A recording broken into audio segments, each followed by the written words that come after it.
They said it would be just one night. It's only until the plumbers finish, Kylie smiled, nudging my suitcase into the motel room. Andrew kissed my cheek with that distracted, guilty air he'd worn since his father died. We'll pick you up in the morning, Mom. Promise.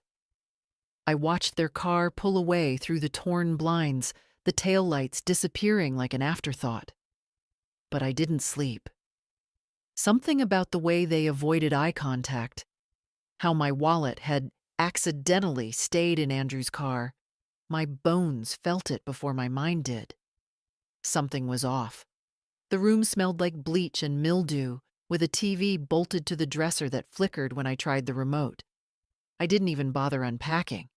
I'd only brought a weekend bag, a few essentials, one change of clothes, my medications, and the thick envelope of documents I never left the house without.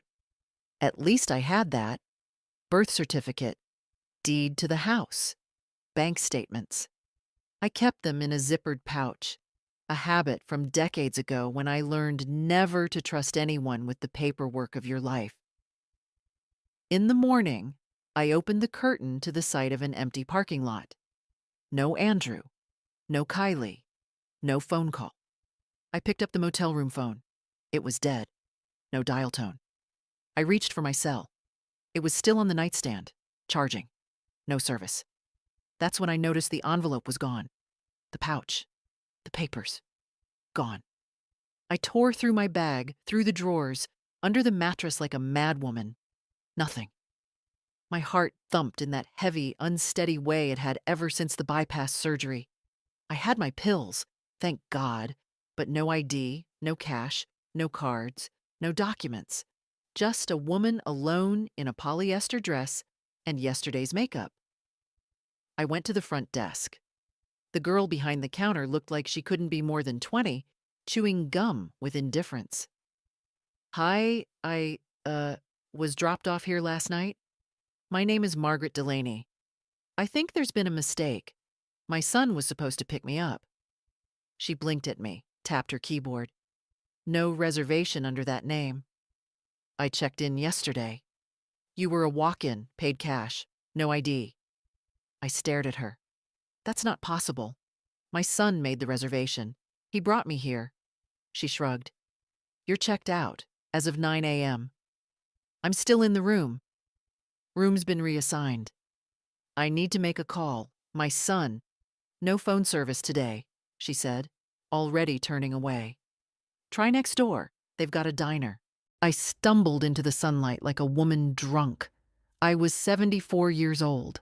I'd never once been arrested, never missed a mortgage payment, never borrowed what I couldn't repay. I raised Andrew by myself after Harold died, worked 2 jobs while getting him through school. And now I stood outside a dingy motel, treated like some vagrant who'd overstayed her welcome. At the diner, the waitress let me use the landline. I dialed Andrew first. It rang 3 times, then went to voicemail. I didn't leave a message. I tried again. Same thing. Then Kylie. Her phone went straight to voicemail. I called the house phone. Disconnected. It took me 2 bus rides and 1 long walk to reach our street, my street, Chestnut Avenue, where we'd lived since 1983. My roses were still blooming along the walkway, my hydrangeas overgrown, in need of pruning. I smiled a little, despite everything. Then I reached the door, and my key didn't work. I stood there, dumbfounded, trying it again and again until the key bent. I knocked, then rang. Nothing. Finally, a neighbor emerged, Janice McCready from across the street, the one with the yappy dog and the forever linty sweaters. "Oh, Margaret," she said, clearly flustered. "Janice, do you know what's going on? My key. I'm not sure I should. Andrew said you were moving out, that you were, relocating to assisted living near the coast. Said you'd left already." I felt the blood drain from my face. What? That moving truck came yesterday morning. I saw them take out your things. I assumed Margaret, are you all right? I turned away before she could touch me. I walked around the house. The back door had a new lock. The garage code panel was gone. Every window shut tight. Even my bedroom curtains had been replaced. White blinds, cold and unfamiliar. I stood in the garden for a long time. I wasn't crying. Not yet. I was calculating. I knew where Andrew banked. I knew the notary who'd helped me draft my will. I knew the contact at the county records office who once complimented my raspberry jam and told me, "You're sharper than most people half your age." I wasn't broken. Not yet. That night, I slept at a women's shelter downtown. It was clean, quiet, and the lady at the front desk gave me tea and didn't ask questions when I said I had nowhere else to go. I lay on the cot, staring at the ceiling. My body ached, and the cold seeped into my knees, but I was already planning. Tomorrow, I'd start with the bank, then the notary, then the county. I might be 74. I might be tired. But I still knew how to take care of myself. They thought they could erase me. They were wrong. The bank was my first stop. I arrived as the doors opened, the morning sun still low enough to throw long shadows across the sidewalk. Inside, the air smelled of printer paper and air conditioning. I walked up to the customer service desk with my back straight and my jaw set. "Good morning," I said calmly. "I need to speak to someone about my accounts. My name is Margaret Delaney." The young woman behind the counter smiled professionally. "Do you have your ID, Mrs. Delaney?" "No," I said. "It's been stolen." She hesitated. "I'm afraid I'll need some form of identification." "I've been a customer here for 40 years, I interrupted. "I opened my first account when you were in diapers. You'll find my face on the anniversary wall behind you, third from the left." She glanced, unsure. "Let me get the branch manager." His name was Eric. He'd started working at the bank about a decade ago, when he was fresh out of college and still unsure how to tie a tie. I'd given him a mint one day when he looked pale, and ever since he'd called me Mrs. D with a fondness that felt genuine. He came out from behind the frosted glass office, his smile faltering a little when he saw me. "Mrs. Delaney," he said, stepping forward. "Everything okay?" "No," I said. "I need to know what's been done to my accounts. I suspect someone has acted on my behalf without my knowledge." He looked at me, then gestured to the office. "Come on in." Behind the closed door, I sat while he pulled up my information. "There was a recent update," he said slowly, eyes scanning the screen. "Your son, Andrew, brought in a notarized power of attorney. It grants him full access." I felt the floor tilt slightly. "When?" "3 days ago. That was the day they dropped me off." "I didn't authorize anything," I said. Eric looked uncomfortable. "The document was notarized. We keep a copy on file." "Then I want to see it." He hesitated, but printed the pages. There was my name, my signature, except it wasn't mine. It mimicked my cursive, but it was too smooth, too careful. I never put that little loop in my G's, and I never, ever dotted my I's with a circle. "Forgery." "They forged it," I said, placing the paper down with shaking hands. Eric exhaled. "Mrs. Delaney, if you suspect fraud, we can escalate this, but it will require a formal complaint. We'll have to freeze the accounts temporarily while we investigate." "Do it." "Are you sure?" "It will cut off all access, including your son's." "That's the point." He nodded, began typing. As he worked, I stared out the office window at the cars driving past. One of them, I imagined, might be Andrew's. Maybe he was on his way to another meeting about selling my house. Maybe he was sipping a latte and telling someone how confused I'd become in my old age. Maybe he thought I'd give up. When Eric finished, he turned to me. "I'll flag everything," he said, "and I'll contact our legal team, but you'll need to file a police report. And you should speak to an attorney." "I already have someone in mind," I said. Next was the notary's office. Not the one Andrew had used. I didn't know who that was yet. But the one I trusted. Donna LaRue. She'd notarized my will, my house deed, my durable medical power of attorney. She knew my real signature like her own. Donna took one look at the forged paper and snorted. "This isn't your handwriting," she said, pointing. "And this stamp isn't real. The notary ID doesn't match any active in the state." I blinked. "You're sure?" She nodded. "It's a copy-paste job. A cheap one, too. I've seen better forgeries from high school pranksters." I stared at the paper again. My name, a fake signature, a fake stamp. They really thought I wouldn't notice. "They think you're old," Donna said gently. "They're counting on people not believing you." "But you believe me." "I always have." I left her office with copies, affidavits, and an appointment with a lawyer Donna recommended, a sharp woman named Lynette Reyes, who'd once sued a nursing home chain into bankruptcy.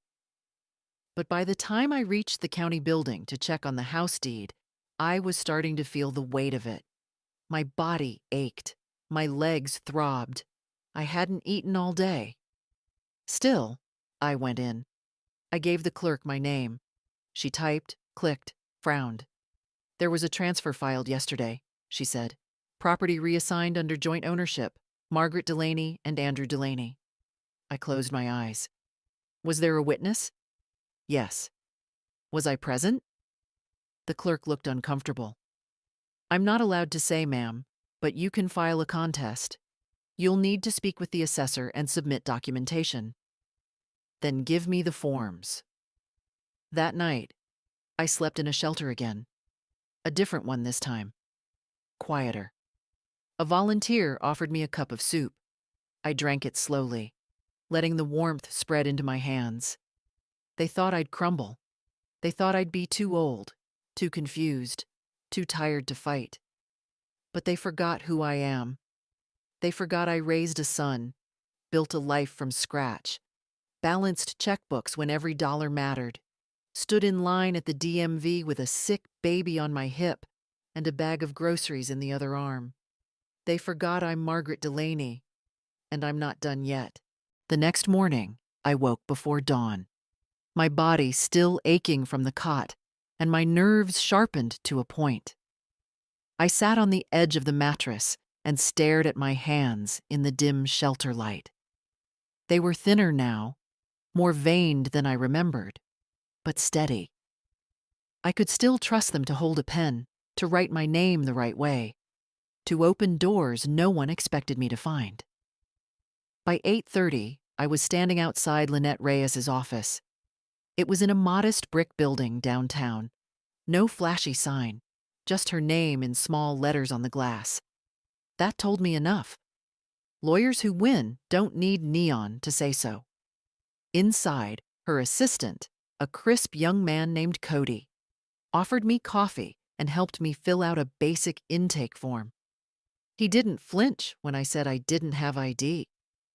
"We'll fix that," he said simply, and ushered me into Lynette's office. Lynette looked like someone who could make a judge nervous with one raised eyebrow.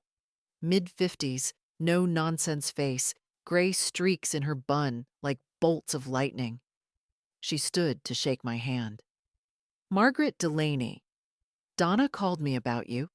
Said you've got a forged POA and a family with boundary issues." "I've got more than that," I said. "I've got a son who dumped me in a motel, cleaned out my house, and forged my signature to take over everything." She nodded once. "Start from the beginning." So I told her. The motel, the missing documents, the fake power of attorney, the revised deed, the bank accounts. She didn't interrupt, just made notes, asked for dates and names. When I was done, She leaned back and exhaled slowly. "This is a full-on case of elder financial abuse," she said. "You're lucky you caught it early. Most people don't realize until everything's already sold or lost. I only caught it because I couldn't get back into my house." "Well," she said, "we're going to make sure you do. What can we do first?" "Emergency injunction to freeze any financial activity tied to your name, especially real estate. Then we challenge the POA, file for fraud investigation, and if necessary, criminal charges. The forged signature alone is a felony. And if your son's wife was involved, she's liable too." "I don't want to ruin his life," I said quietly, almost surprised by my own voice. "But I want mine back." Lynette looked at me evenly. "Then we do this clean and fast. You'll need to stay off the radar for a bit. If he finds out you're moving legally, he might try to sell the house or empty accounts before we freeze them." "I've already frozen the bank accounts," I said. "The manager was an old friend." "Good. You're ahead of the curve." She handed me a packet of papers and a schedule for the week ahead: affidavits to sign, hearings to prepare for, evidence to collect. Then she paused. "Margaret, do you have anywhere safe to stay?" I shook my head. "Shelter downtown. It's clean enough." Her eyes softened just for a second. "Give me a moment." She stepped out. A few minutes later, Cody came back in with a note in hand. "We've arranged for a temporary apartment through a partner nonprofit," he said. "It's small, but safe. Rent-free. Just until we get things sorted." I wanted to argue. Pride rose up like a reflex, hot and foolish. But I was tired. And I knew this wasn't charity. This was strategy. "Thank you," I said. That night, I sat on a real bed in a quiet room with a locked door and a lamp that worked. The apartment was no bigger than a shoebox, but it had dignity. A kitchenette, a little desk, a bathroom with clean towels. I ran the faucet just to hear the sound of something that belonged to me again. I pulled out a notepad and started writing. A list of everything I remembered being taken. House, Chestnut Avenue, primary checking account, pension account, automatic deposits. Power of attorney, forged. Insurance contacts, social security information. Then I started another list. People who believe me. Donna, Eric at the bank, Lynette, myself. That last name, I circled it. Twice. The next day, Lynette filed the emergency injunction. We had a hearing date, but until then, I needed to prepare. I took the bus across town to the Central Records office, spoke to a clerk named Rosalind, who still wore the same bright green glasses I remembered from years ago when I used to drop off Harold's property taxes. She greeted me with a cautious smile. "Mrs. Delaney, I haven't seen you in a while." "I've been busy losing my life to my son's ambitions," I said dryly. "I need any records of deed transfers from the last 10 days." She didn't ask questions, just printed them out and quietly slid them across the counter. There it was, in ink and county seal. A new deed listing Andrew Delaney as joint owner based on voluntary transfer and agreement. My signature looked clean, too clean. Rosalind leaned in. He came in with a woman, blonde, maybe mid-30s, seemed nervous, signed fast. "Kylie." I thanked her and left. At the pharmacy, I paid in cash for a week's supply of my medication. That part scared me the most. Not the legal fight, not the house, not even the money, but the idea of waking up one morning with nothing in my bloodstream to hold my body upright. I couldn't afford weakness. That night, back in the apartment, I looked at the deed again. I thought of the hydrangeas, my bookshelves, the teacups Harold brought me from Tokyo, all under someone else's name now. No, not someone else's. Mine. Still mine. And I was going to take it back, page by page, signature by signature. Even if I had to walk into court in orthopedic shoes and a coat too thin for spring, I'd do it. Because they dropped me off and thought that was the end. But it wasn't the end. It was only the beginning. I woke early again, before the sun filtered through the blinds of the little apartment. My body wasn't used to stillness. Years of waking to alarm clocks, to Harold's coughs, to Andrew's cries in the night, had trained me to rise before the world did. Old habits, like old hurts, don't go quietly. I sat at the kitchen table with a mug of instant coffee, reading the photocopies of the forged deed Lynette had highlighted. Voluntary transfer. That word, voluntary, burned hotter than any betrayal. There was nothing voluntary about being abandoned in a motel without money or phone access.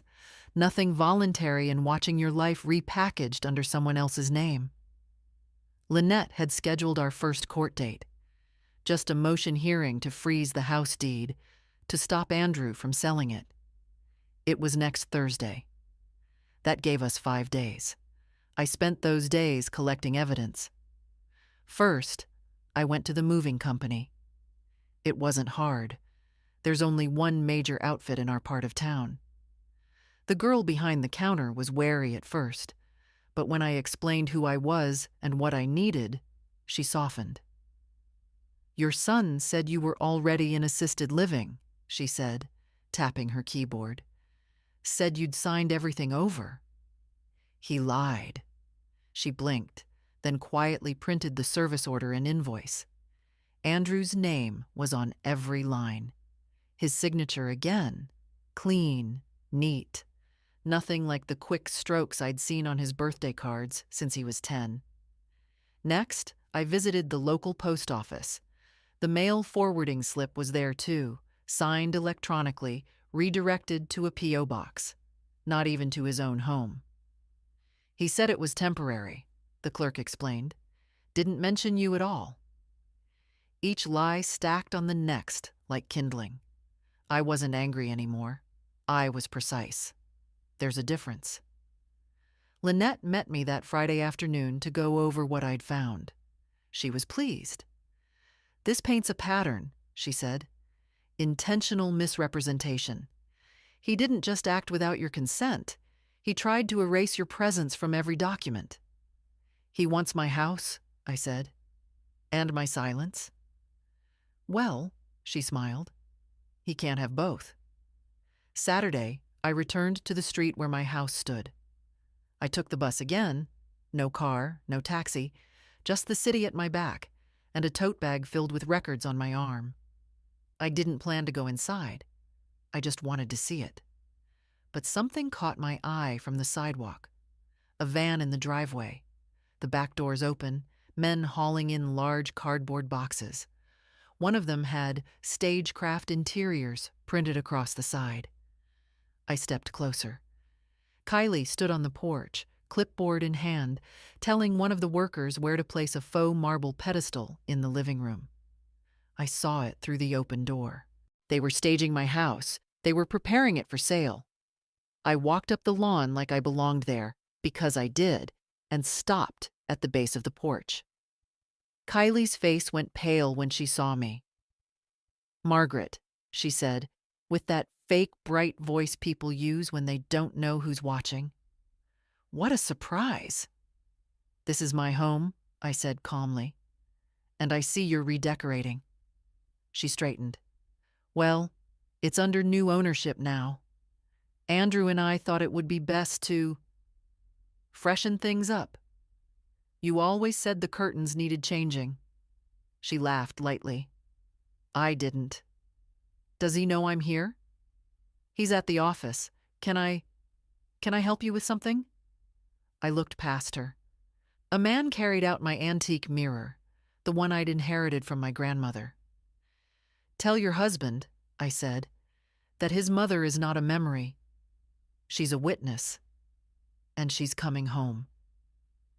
Then I turned and walked back down the sidewalk, the weight of that moment settling into my spine like steel. The following Monday, Lynette submitted a cease and desist letter to the real estate agency. The staging company received an order to halt all work. A warning was filed with the county clerk's office. We had stopped the train, but we hadn't turned it around. That night, I found myself on the phone with someone I hadn't spoken to in years. Agnes, an old friend from my church days. We'd lost touch after Harold died. She picked up on the second ring. "Margaret?" she said, disbelief laced with hope. "Hi, Aggie." We talked for hours, about everything and nothing. She told me her knees were worse, that her daughter had finally married, that her grandson had flunked out of college but taken up painting. I told her. Just enough. "They tried to erase me," I said softly. "They picked the wrong woman," she replied. And I believed her. The next morning, I took a cab to the courthouse and sat in the records office lobby for nearly an hour, waiting to speak to a clerk about an older version of the house deed. I wanted every trace of what belonged to me. As I sat, a woman walked in. Mid-30s, tight ponytail, heels too sharp for comfort. Kylie. She hadn't seen me. She walked up to the front desk and whispered something. The clerk pulled up a file. Kylie leaned over the counter, brows drawn together. Her voice rose slightly. "It's urgent. The sale is scheduled." Then she turned and saw me. Our eyes locked. I didn't blink. She turned pale again, then spun around and left. I watched the door swing closed behind her, watched the clerk look at me, uncertain. "You know her?" he asked. "She's trespassing on memory," I said quietly. "But I'm reclaiming it." Back in the apartment that night, I opened the little window above the sink. The air smelled like spring rain and pavement. I boiled water for tea, took my shoes off slowly. There was a knock at the door. I opened it. And there stood Andrew. He didn't speak at first. Just stood there, his face unreadable, his hands shoved deep in his coat pockets, like a boy caught doing something wrong and hoping to charm his way out of it. Andrew had always looked like Harold. Same sloped shoulders, same deep-set eyes. But there was something brittle now about the way he held himself. Like the lies had started to calcify under his skin. "Mom?" he said finally. I didn't answer. I left the door open and walked back into the apartment. If he wanted to talk, he could follow. He did. The place looked smaller with him in it. His presence, his cologne, even the click of his expensive shoes on the linoleum felt too large for the walls. I sat at the table. He remained standing, glancing around like he didn't quite know how to exist in a room that wasn't curated by a decorator or staged for approval. "This is where you're living now?" he asked. "For now," I said. "Until the court hears my case." He flinched slightly. "You didn't need to go that far." "No," I said. "You didn't need to go that far." Silence stretched between us. Finally, he sighed and ran a hand through his hair. It was grayer now than I remembered. Stress. Or maybe just time catching up to both of us. "I didn't mean for it to go like this," he said. "Kylie, she thought it was the best solution. The house was too much for you. You were forgetting things." "I wasn't forgetting anything," I snapped. "You just stopped listening." He looked away. "You lied to me," I continued, voice low. "You took me to a motel and left me there with no phone, no money, no keys. You forged my name. You transferred the deed. You tried to erase me from my own life. That's not true." "Which part?" He didn't answer. "I changed your diapers, Andrew. I sat up with you through croup and nightmares and broken hearts.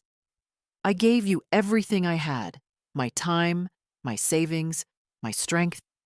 And when I got old, when I slowed down, you decided I was inconvenient." "That's not fair," he said quietly. "Fairness ended when you signed my name to a lie." He sat down across from me, his elbows on the table like he was suddenly too tired to hold up his own shame. "We were drowning," he said. "The mortgage, Kylie's medical bills, the twins' school fees. I kept thinking if I could just sell the house, just get a little ahead, I could fix everything. I thought you'd understand. You didn't even ask." He didn't deny it. He just stared at the chipped mug in front of him, as if it held the answers. "Mom, I know it was wrong. I do. But can't we fix it quietly? Without dragging everything into court?" I leaned forward slightly. "You want me to stay quiet so you can keep the house?" "I want us to heal," he said. "To move on." "You mean pretend it didn't happen? Let you keep what isn't yours and call it peace?" "I didn't mean to hurt you." "But you did." He was silent for a long time. "I didn't expect you to fight back," he said finally. That, more than anything, told me everything I needed to know.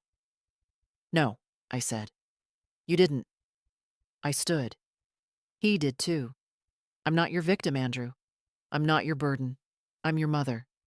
And if I have to spend the rest of my life reminding you what that means, in court, in records, in sworn affidavits, I will."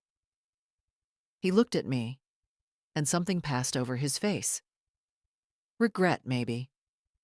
Or just the dawning realization that I wasn't bluffing.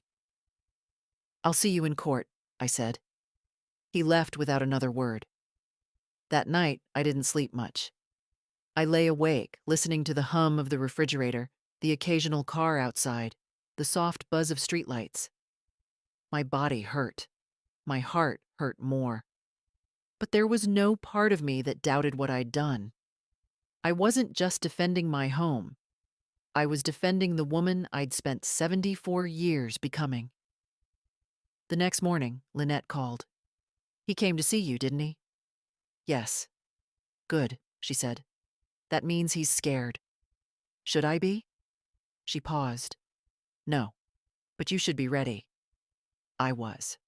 Because when your own child forgets who you are, what you've given, what you've endured, you don't argue.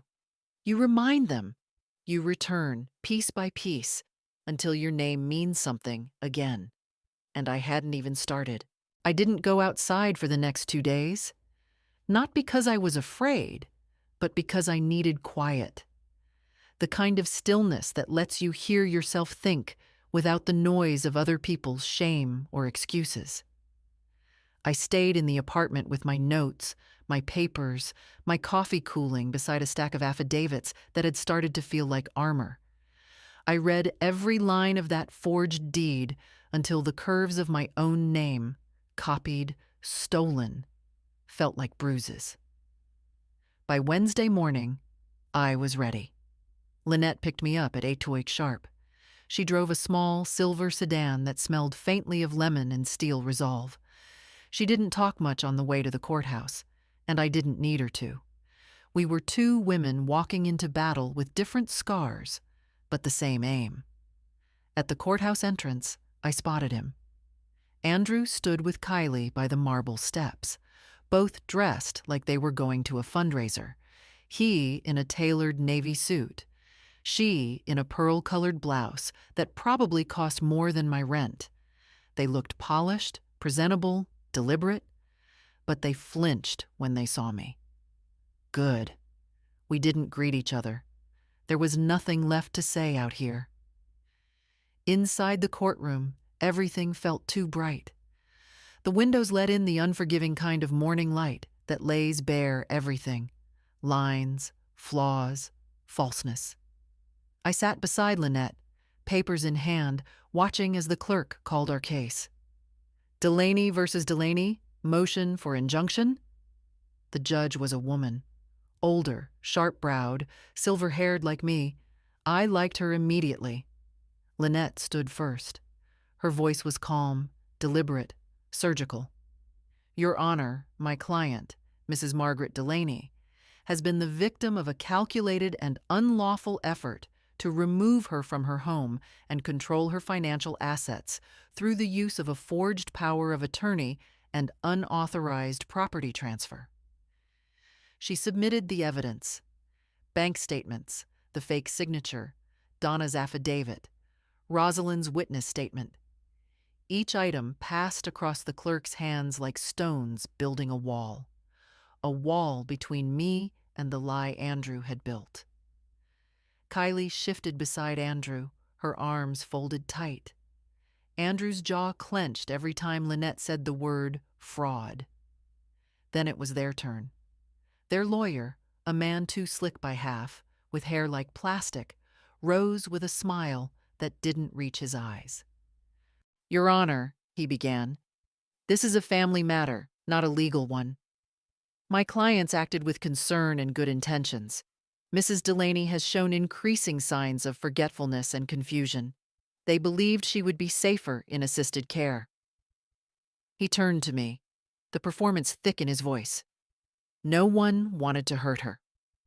I met his gaze head on. I didn't blink. The judge held up the document.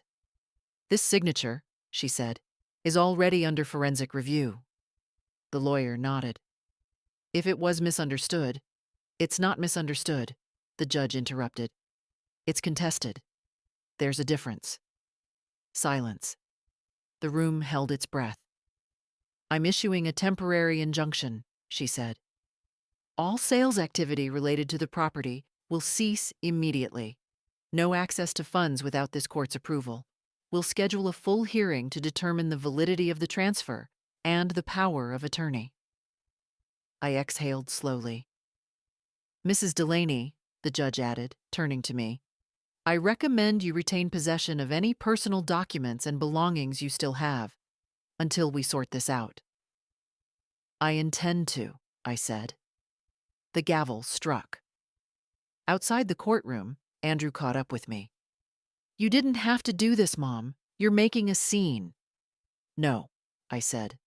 "I'm making a stand." Kylie looked like she wanted to say something, but didn't. Maybe she sensed that nothing she offered would sound right. Not now. Not after the judge's tone. Not after the paper trail we'd laid down piece by piece. Lynette and I walked away. Back in the apartment, I hung my coat carefully, then sat at the little table where all of this had begun. Just me, a mug of coffee, and the sound of my own heart beating slow and certain. I didn't feel triumphant. Not yet. But I felt something I hadn't in weeks. Real. Visible. Present. That night, I pulled out a photo album I'd managed to grab before everything fell apart. I flipped through the pages slowly. Andrew in a dinosaur costume. Me holding a cake shaped like a volcano. His first day of school. His college graduation. A younger me with tired eyes and proud hands. I wasn't perfect. But I had been there. For everything. Now, for once, I was going to be there for myself. The battle had only just begun. But I wasn't backing down. The apartment felt smaller the next morning, not because it had shrunk, but because the weight I'd carried into it had grown lighter. There's a strange kind of energy that comes after the first real pushback, a sense of motion, like a train finally creaking forward on rusted tracks. I wasn't anywhere near the end, but I wasn't standing still anymore. I went back to the bank that afternoon, this time not as a woman asking for answers, but as a client reclaiming control. Eric met me at the entrance.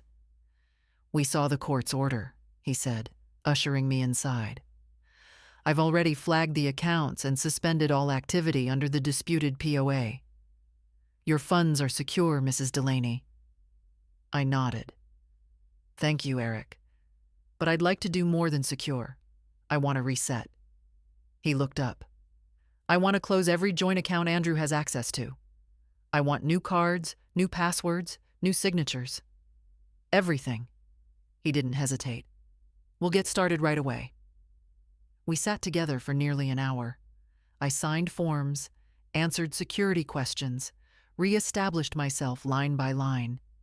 It felt like peeling off layers of someone else's decisions until I found my own voice again. "I'm also going to need to open a separate trust," I added, for a future transfer. Eric didn't ask what it was for. He just nodded and slid the forms across the desk. By the time I walked out, the sun had already begun to set. The sidewalks were bathed in gold, and for the first time in weeks, I allowed myself to slow down. To breathe in the evening without bracing for a call or a new betrayal. Back at the apartment, a letter was waiting in my mailbox. Typed envelope, no return address. Inside, a note, folded neatly. "Mom, please call me. We need to talk. Things got out of hand." No signature, but I recognized the handwriting. Andrew's. Smoother than it had been in college, but still his. Still trying to sound calm when things cracked. I placed the note on the counter. Did he want to apologize? Or just to negotiate? Was he scared of losing the house or of losing me? The next morning, I went to see Donna. She'd agreed to help me draft a formal statement for the court. Something personal from my own words, describing what had happened. Her office was warm with the smell of paper and cinnamon candles. I liked that she kept it cozy. Professional didn't have to mean cold. "I brought notes," I told her. She smiled. "I'd expect nothing less." We sat together for hours, shaping my words into something legal. Not just emotional, not just outrage, but truth. When we finished, she looked up at me. "This isn't just about getting your house back, is it?" I shook my head. "It's about my name, my voice, my place in the story." Donna nodded. "Then you're already winning." Later that day, Lynette called. "They've filed a response," she said. "They're claiming your memory is impaired, that you consented but forgot. They've attached letters from 2 doctors, none of whom have treated you." My throat tightened. "Can they do that?" "They can try," she said. "But they'll have to prove it in court. And I've already lined up a neurologist willing to evaluate you independently. Someone reputable." "Good." "They're grasping, Margaret. That's what this is." I stared at the envelope on my counter again. The unsigned note. "They're scared." "Yes," Lynette said. "And when people are scared, they get sloppy. Let them." That evening, I received another visitor. This time, it wasn't Andrew. It was the twins. I opened the door and there they stood. Emily and Ben, my grandchildren. 19, barely adults, eyes full of confusion, and something else I couldn't quite name yet. "Hi, Grandma," Emily said, hesitating. We heard what's going on," Ben added. They came in, sat awkwardly on the couch, glancing around the room like they were visiting a museum exhibit. I made tea, because what else does one do when a broken branch of family reappears? "We didn't know," Emily said, "about the house, about the motel. Dad told us you were moving, that it was your choice. He said you were tired," Ben added, "that you wanted to be closer to the coast." I smiled without warmth. "And you believed him?" They both looked down. "We should have checked," Emily whispered.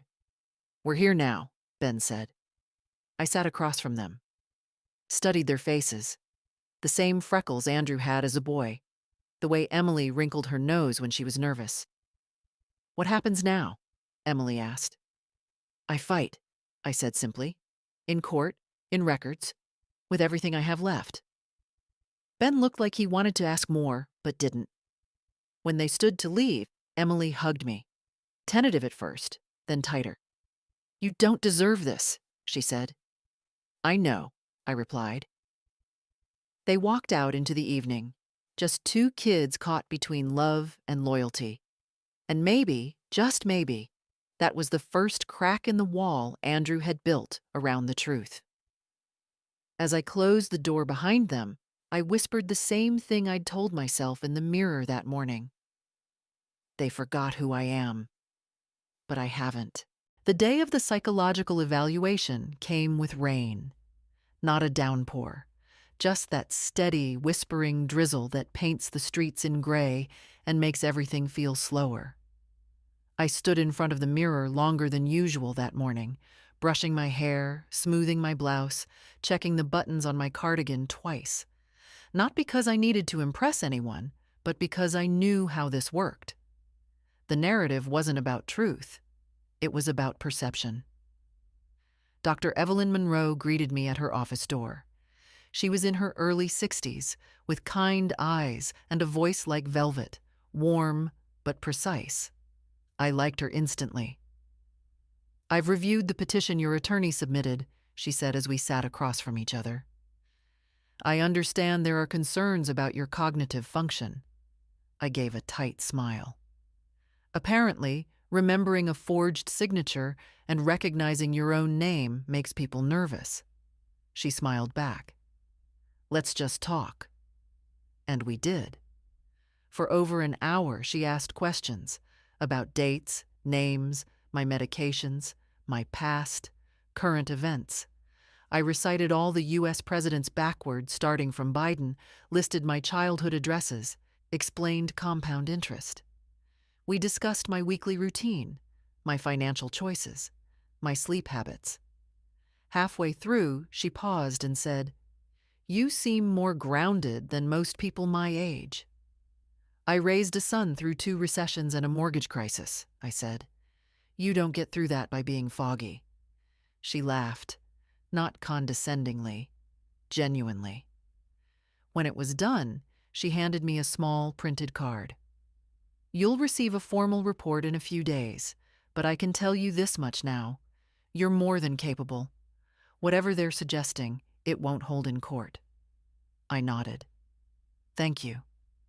"I'm sorry you're going through this," she said softly. "I'm not," I replied. "Not anymore." Later that afternoon, Lynette called. She already had word from Dr. Monroe. "I'll submit the preliminary findings first thing tomorrow," she said. "They tried to preempt it with another letter from an out-of-state psychiatrist who's never met you." Desperate? Exactly. That evening, I sat at my little kitchen table, staring at the rain-streaked window. The apartment didn't feel small anymore. It felt like a command center. Every corner held a strategy. Every drawer had papers that could outlast someone's lies. My phone buzzed. A message. From Andrew. "Mom, please, we need to stop this. Let's talk." I didn't reply. He'd said we needed to talk before, at the motel, through notes, outside the courtroom. Every talk he'd proposed came after another layer of his deceit peeled off. Every request was wrapped in fear, not love. Still, I couldn't sleep that night. Not because I doubted myself, but because I was grieving something no one else could see. The mother I'd been for him.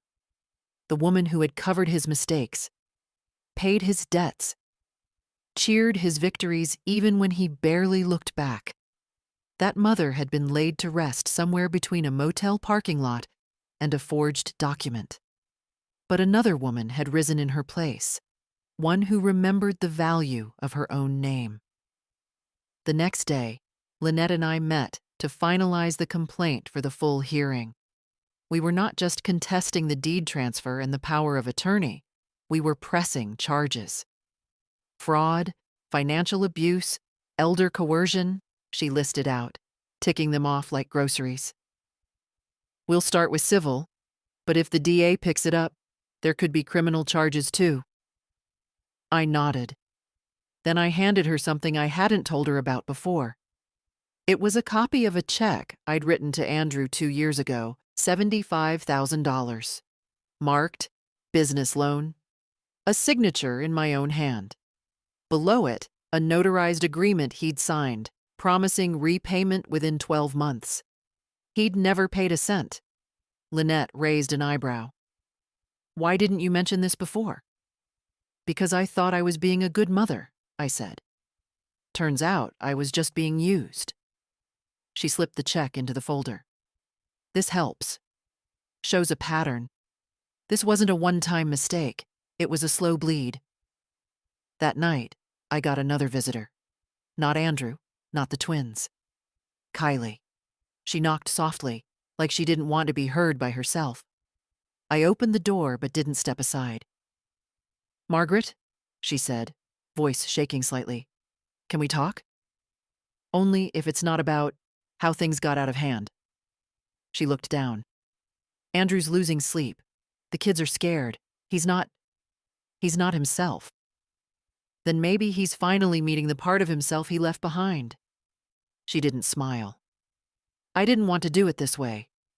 "No," I said. "You wanted it quiet. No scandal. Just one more signature from the old woman you thought would stay quiet." "I thought you were tired," she whispered. "I thought you wanted rest." I wanted respect. Silence. "I can't make him stop," she said. "But maybe I could help." I crossed my arms. "Why?" "Because I don't think you'll stop. And part of me doesn't want you to." I studied her face. There was something true in it. Not redemption, maybe, but recognition. She pulled something from her purse. A flash drive. "These are the emails, the documents, the communication with the staging company. I kept backups, just in case." I took it. "You'll have to testify," I said. "I know." "Against your husband." "I know." She turned to leave, then paused. "He thought you'd go quietly." I didn't respond. She walked away. I locked the door and stared at the flash drive in my hand. Tomorrow, I'd open it. But tonight, I'd sit with the knowledge that the tide had shifted again.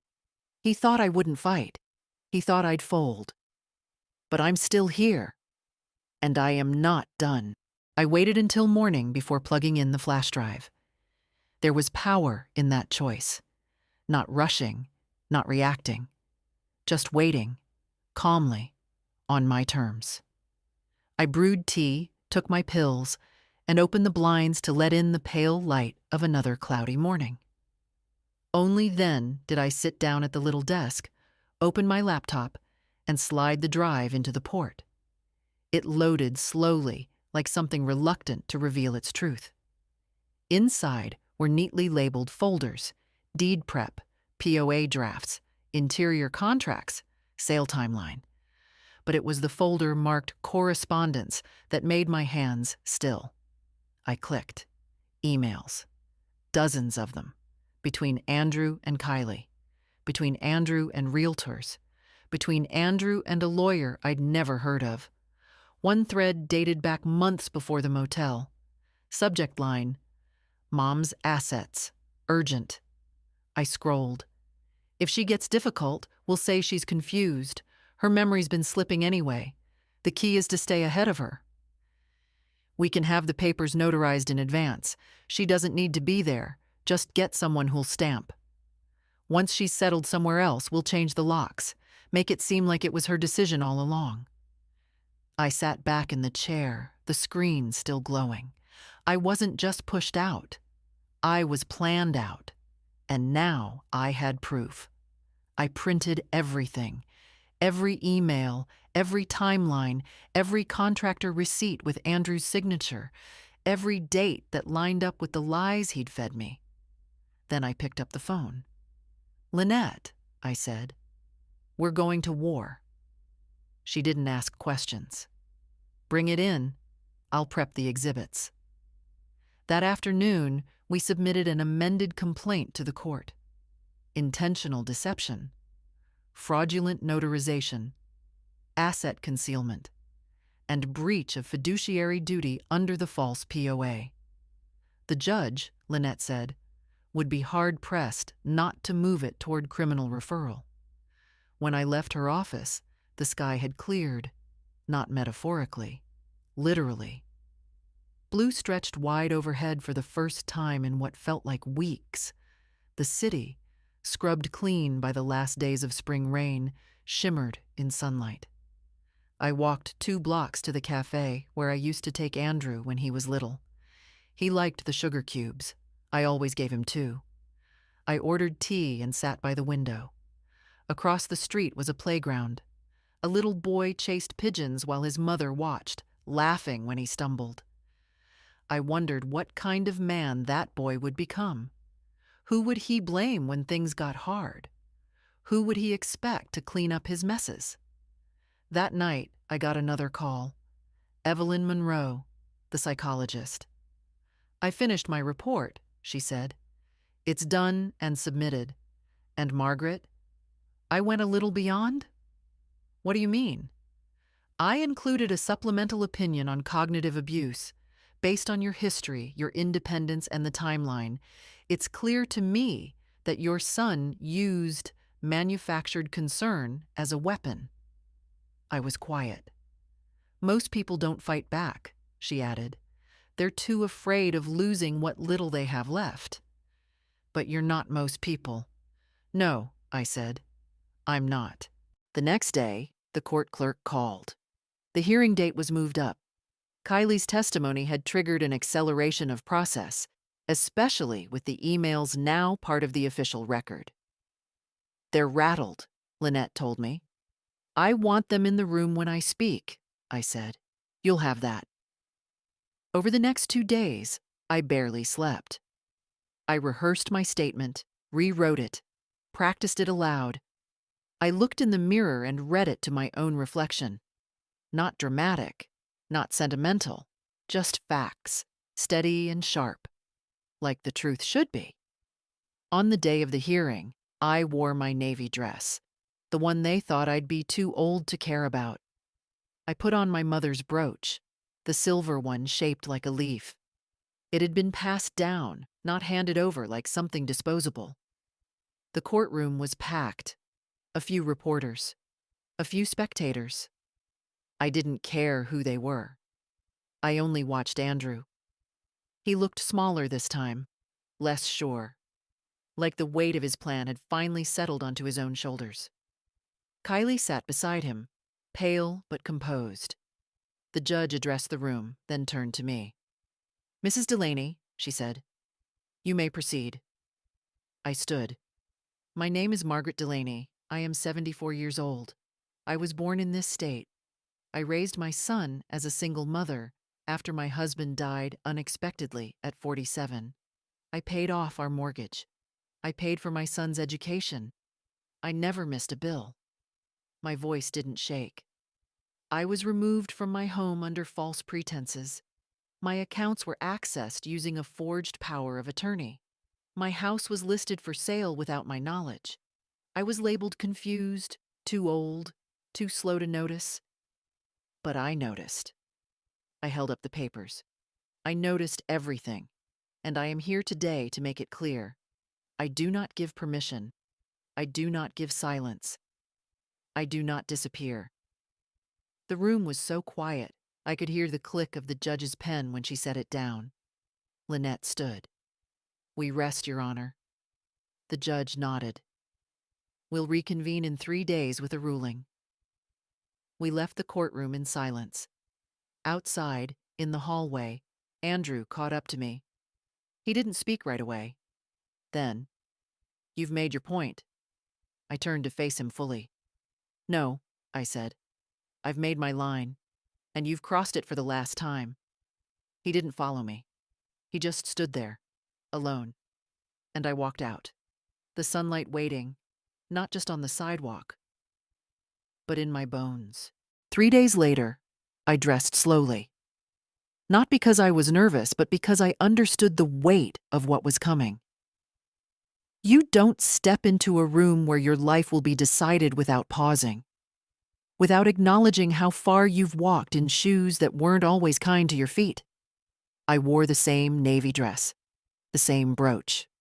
But this time, I added lipstick. Not bright, not loud. Just enough. Lynette met me on the courthouse steps. "Today is about clarity," she said. "The judge has all the evidence, all the testimony. Now it's up to her." Inside, the courtroom was quieter than before. Fewer people, no reporters. Just those who had to be there, and those who had nowhere else left to stand. Andrew sat with his lawyer, shoulders tight. Kylie wasn't beside him this time. Instead, she sat on the other side of the room, alone. The judge entered. We stood, sat, waited. She read from a prepared statement, her tone calm and firm, the cadence of someone who'd weighed every word with care. In the matter of Delaney versus Delaney, the court finds that the power of attorney filed on behalf of Mr. Andrew Delaney was fraudulent, lacking verifiable consent, and improperly notarized. Furthermore, the transfer of property was executed under misrepresentation and without the voluntary participation of the original deed holder, Mrs. Margaret Delaney. She paused. Effective immediately, all rights, ownership, and control revert to Mrs. Delaney. All accounts accessed under the forged POA will be subject to audit. The sale is void. The locks will be changed under court supervision. I heard a gasp. I don't know if it was Andrew or me. The judge continued. Additionally, this court recommends referral for potential criminal investigation under the jurisdiction of the district attorney. Charges may include fraud, elder abuse, and unlawful possession of property. It landed like thunder in the room. Andrew turned to his lawyer. The man leaned in, whispered fast. Andrew's hands twitched on the table. The judge looked at me. Mrs. Delaney, your case sets precedent, not just for legal remedy, but for dignity. You remembered who you are. Let the record show. The court did too.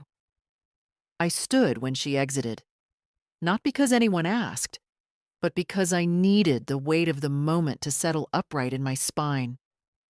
Outside, the sun was high. Lynette walked beside me, papers in hand, quiet satisfaction in her step. That's the hard part, she said. No, I replied. That was the necessary part. The hard part came before. The silence. The doubt. We reached the sidewalk. She turned to me. What now? I looked down the street. Home. That word had changed.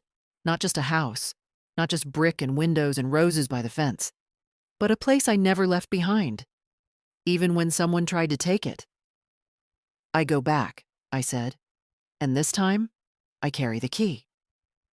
Later that afternoon, a locksmith, hired by the court, met me at my own front door. He was kind, didn't ask questions, just nodded as I showed him the door, the garage, the side gate. Within the hour, every lock had been changed, every trace of their access removed. I stepped inside. Dust on the floor. A faint scent of staged furniture polish. But it was still mine.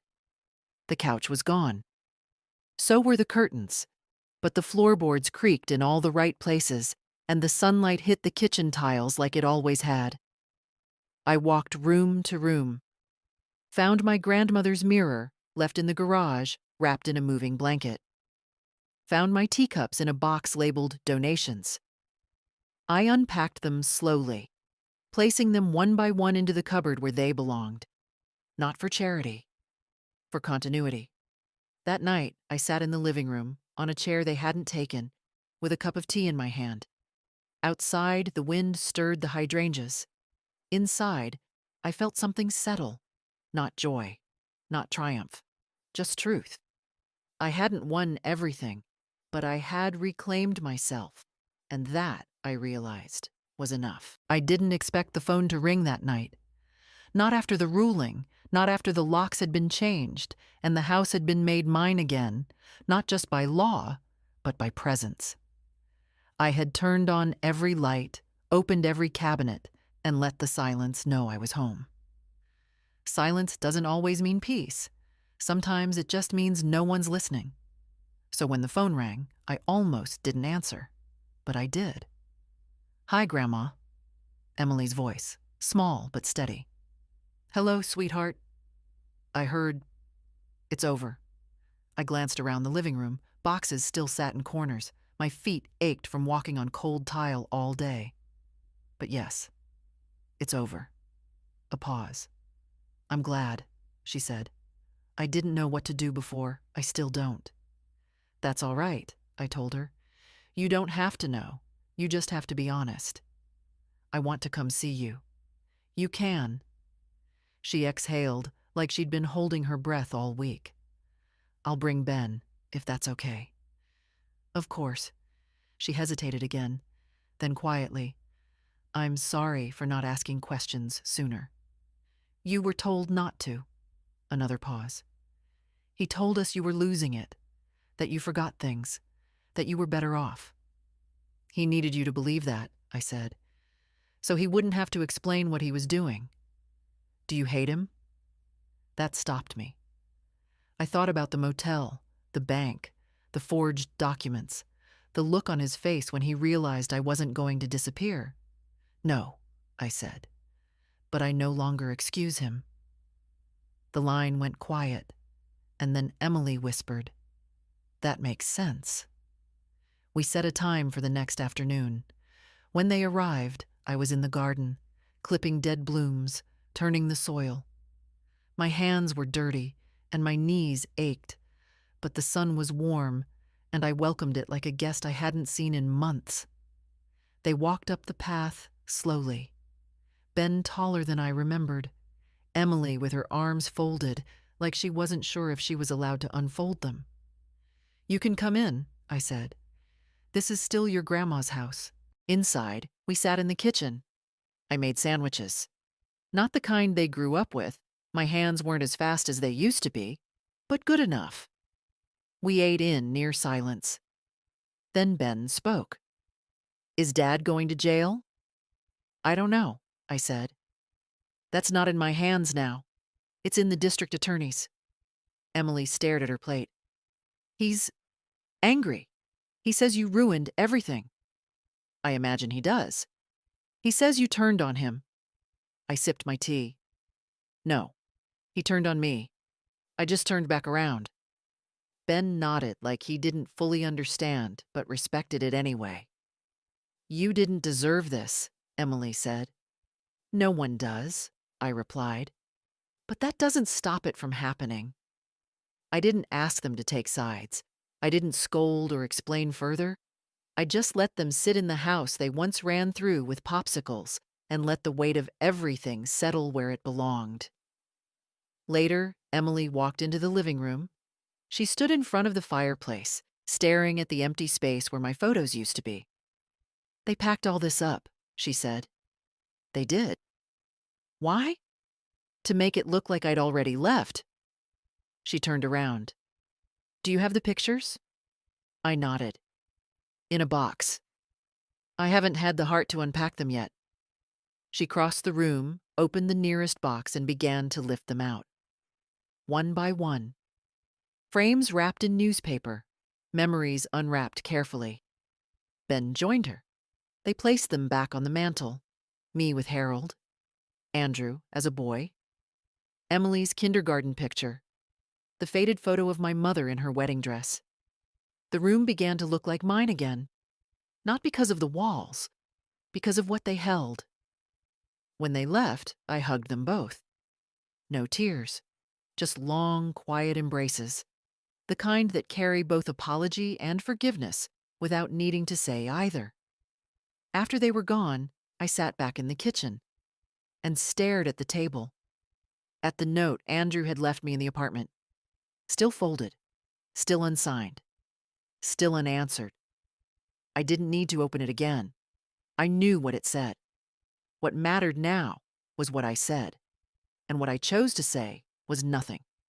Sometimes silence isn't absence. Sometimes it's the most powerful sentence of all. The next morning, I called Donna. I need a new will, I told her, and a living trust. She didn't ask why. She just said, come in at noon. The last one I'd made was nearly 15 years ago, when Harold had just passed, and Andrew was still someone I believed in without hesitation. Back then, the house had been left to him by default. My accounts, my belongings, even the little cedar box that held my wedding ring. I'd trusted him to carry all of it forward with care. Now, every clause needed rewriting. When I arrived, Donna had already drawn up a draft. We reviewed it line by line. I took my time. Not because I doubted her, but because I wasn't going to sign another paper without knowing exactly what it meant. No house to Andrew, I said. No access to accounts, no healthcare decisions, nothing. Understood, she said. And if he contests it? We'll add a no contest clause, she replied. Anyone who challenges the will forfeits everything. I nodded. She passed me the pen. I signed my name slowly, carefully, the real way, with the broken loop in my G and the slight slant in my D. My signature, imperfect, unmistakable. When I was done, she notarized it herself. The stamp clicked down onto the paper like the sound of a door locking behind you. I'll keep a copy on file, she said, and I'll notify Lynette. Good. Back home, I opened the box of keepsakes I hadn't touched since moving back in. Inside were photos, cards, old recipe clippings, and, near the bottom, a letter from Harold, written the year before he died. His handwriting always looked like it had been pressed too hard into the page. If you ever have to stand alone, Maggie, you stand with your back straight and your hands steady. You've always been stronger than you let on. I read it twice, then folded it carefully and placed it in the drawer beside my bed. That evening, I received a letter in the mail, real envelope, real stamp. From Andrew, no return address. Inside, a handwritten page. Mom, you've made your point. I know you don't want to hear from me, but I'm writing anyway. Not to excuse myself. I know I crossed a line. I panicked. I let Kylie's fear and our debt push me into something unforgivable. But I need you to know, it wasn't hate. It was weakness. I thought I was protecting you. I was really protecting myself. I'm sorry. I don't expect forgiveness, but I wanted to say it anyway. Andrew. I folded the letter and placed it in the same drawer as Harold's, not because it held the same weight, but because it came from the same son who once brought me dandelions in a paper cup. I didn't respond. Apologies are seeds. Let them rest in the dirt. Some grow, some don't. The next morning, I called a woman named Esther. She was a social worker I'd met years ago through church. Retired now, but still sharp, still involved. We had tea on the porch, and I told her what had happened. All of it. Not for sympathy, but for purpose. I want to help other women like me, I said. The ones who get pushed out of their own lives. The ones who think being quiet is the same as being safe. She nodded. There's a shelter program that could use someone like you. They've been looking for women with lived experience, not just lawyers. Real voices. I'm interested. Then we'll get you in. That evening, I stood in the kitchen and looked around. The cupboards still weren't full. The house still echoed in certain corners. But it was mine again, and I was no longer afraid of the quiet. I pulled out a notebook from the drawer, wrote on the first page, this is how it started. Not with a bang, not with a betrayal, but with forgetting who I was, and then remembering, loud enough to be heard. I closed it. There was more to write. But for now, I had peace. Not because they gave it to me, because I claimed it. The first time I stood in front of the women at the shelter, I didn't plan to say much. I'd brought tea and cookies, something small, something ordinary. The staff introduced me simply, Margaret's here to share her story, if she's comfortable. I wasn't sure I was, but I stood anyway. Because I remembered what it felt like to have no one look you in the eye, to be seen as a problem, not a person. There were 9 women in the room, different ages, different faces, but the same tiredness in the shoulders, the same caution behind their eyes. I didn't begin with the motel, I began with the house. I lived in that house for 39 years, I said. My son was raised there, My husband died there. My garden bloomed every spring. It was mine. They watched me, silent, waiting. And then one day, someone decided I didn't need it anymore. I told them everything, slowly, plainly. No drama, no embellishment. Just the facts, the forged documents, the bank, the courtroom, the silence, the memory of my own name. One woman, maybe 50, asked, "How did you know it was really happening? That it wasn't just you losing control?" "I didn't," I said. "Not at first. Because that's how they do it. They take your confidence first, then your keys." They laughed, quietly, bitterly. But they understood. "I got it all back," I said. "Not everything I lost, but everything I needed." When I left that day, one of the staff members caught my hand. "They're going to ask for you again. You know that, right?" "I'm not a speaker," I said. "No, but you're a mirror. And they haven't seen themselves clearly in a long time." That night, I sat in the living room with a blanket over my knees and the old photo albums spread out around me. I paused at one page. Andrew at 7, missing teeth, grinning in front of a Lego tower we'd built together. I remembered that afternoon. He'd called it Delaney Tower and insisted it would last forever. It collapsed the next morning when the cat jumped on the table. I turned the page. Emily, holding a spoon bigger than her face. Ben, dressed like a robot. Their innocence was still intact, still reachable. I knew that now, and I knew something else. This wasn't the end of a story. It was the beginning of my own. Not the one I gave away as a mother, not the one I managed for others as a wife, but the one I wrote myself, finally, and without apology. A week later, I returned to court.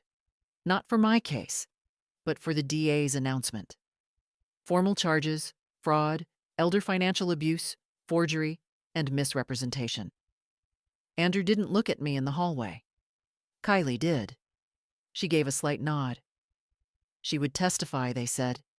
The emails, the flash drive, her witness statement. All of it confirmed. She wasn't innocent, but she was cooperative. That mattered now. I didn't speak at the press table. I didn't need to. The law was speaking for me now. Lynette met me outside afterward. "They might offer him a plea deal," she said. "Will it keep him from doing this to someone else?" "Yes." "Then let it happen." She studied me for a long moment. "You're different." "No," I said. "I'm finally the same on the outside as I've always been inside." That afternoon, I went to the hardware store, bought paint, soft blue for the kitchen, pale green for the hallway, something clean, something new. The young man at the register offered to carry it to my car. I let him. "You doing all this yourself?" he asked. "I've done harder things," I said. And I had. Back home, I changed into old clothes, opened the windows, and started rolling color over the walls. One strip at a time, one layer at a time, covering what had been, preparing for what would be. The paint dried slowly. Each morning, I'd walk through the house with a mug of tea and touch the walls with my fingers. Not to check the finish, but to feel the shift. The way a room changes when it becomes yours again. The way silence can finally sound like peace. I took my time with the rest. Rehung the curtains. Planted basil in the window box. Called the roofer about the leak I'd ignored for years, always thinking someone else would handle it. Now I wanted the responsibility. Wanted the choice. And with every nail hammered back into place, I was reclaiming more than a house. I was reclaiming the rhythm of my own life. Emily started coming on Saturdays. She'd bring pastries, half squashed from the bus ride, and sit at the kitchen table while I cooked. She never asked to help. She just showed up, which was more than anyone had done in years. One day, she brought a man with her. His name was Max. Kind eyes, soft voice, hands that didn't fidget when he sat at my table. He asked about the hydrangeas, and when I told him they weren't blooming this year, he offered to help move the soil. "I'm not here to fix anything," he said gently. "Just to lift where I can." After they left, I sat alone and smiled, not because of him, but because of her. She was finding her own way, just as I had to. And she was doing it with her eyes open. Ben came too, though less often. Always awkward, but always earnest. He brought his sketches once, shyly showing me a portrait he'd drawn of the old house, just as he remembered it before the staging. He'd drawn me standing in the window, watching. "You always seemed like you were thinking something big," he said. "I usually was," I told him. We laughed. That Sunday, I received a certified letter from Andrew's lawyer. Inside, a formal apology. Typed, notarized, stiff with legal language, but clear enough. He admitted to forgery, to acting without consent, to misusing my name and property. The statement would be used in court as part of his plea agreement. There was also a handwritten note, separate. "I don't expect you to forgive me, but I wanted to put it on paper, not for the court, for you. I took something sacred and made it transactional. I thought I was saving us.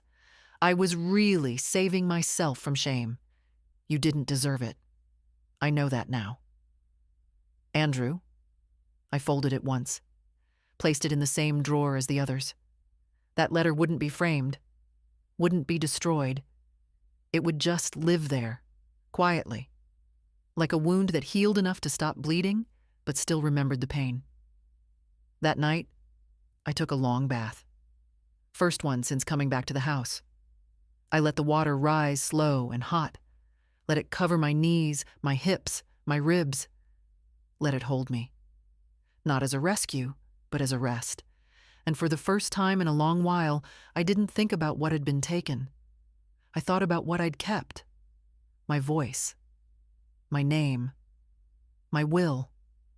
When I got out, I put on clean clothes and walked barefoot through every room.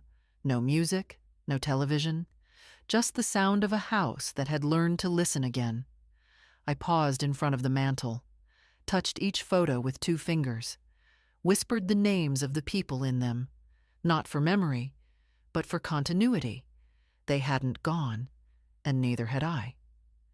At the edge of the living room, I placed something new.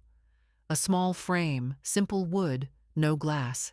Inside, the first page of my notebook. This is how it started. And underneath it, a blank page, waiting. Not for someone else to fill it, but for me. Some days, I forget it ever happened. Not because the pain is gone, but because the story no longer controls the room when I enter it.